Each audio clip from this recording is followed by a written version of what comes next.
In occasione della giornata della memoria, la città di Eraclea ha voluto ricordare tutti i deportati di campi di sterminio, le vittime dell'Olocausto e anche tutti coloro che hanno messo a rischio la propria vita per proteggere i perseguitati, e lo ha fatto attraverso il posizionamento di due pietre d'inciampo, posizionate nella piazza comunale. Sì, abbiamo voluto posizionare queste pietre affinché proprio chi passeggia nella piazza possa inciampare nella memoria e nel pensiero, affinché quindi anche al di là di oggi, di domani, di dopodomani, chi passi possa inciampare con la memoria su questi eventi e magari farci una piccola riflessione. Quello che vuole l'amministrazione è che passi il messaggio di tolleranza, soprattutto verso le etnie diverse dalle nostre e anche a religioni diverse. È un'iniziativa che speriamo veramente tanti comuni adottino come la nostra, perché è una cosa che comunque rimane e non è solamente il 27 gennaio, ma viene riproposta tutti i giorni. Ogni volta che si passa e si vedono le pietre, il ricordo ritorna.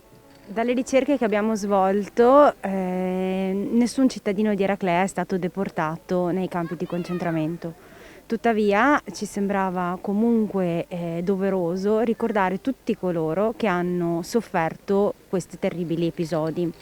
Per questo le nostre pietre d'inciampo sono dedicate a tutti coloro che hanno perso la vita o che comunque hanno avuto dei dolori a causa di questo terribile evento.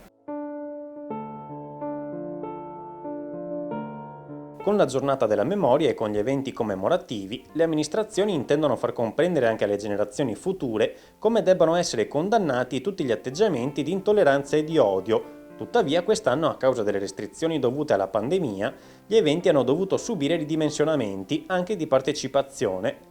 Per mantenere quindi questo legame con i giovani, il Comune ha voluto coinvolgere il Presidente e il Vicepresidente del Consiglio Comunale dei ragazzi e delle ragazze, che dovranno poi farsi portavoce di questo passaggio di memoria, affinché gli errori del passato non si ripetano mai più. Sarebbe stato bellissimo poter coinvolgere tutti i giovani di Eraclea e col pensiero questo è accaduto. Tuttavia abbiamo richiesto la partecipazione del sindaco e del vice sindaco del Consiglio Comunale dei Ragazzi per riflettere insieme anche con i giovani.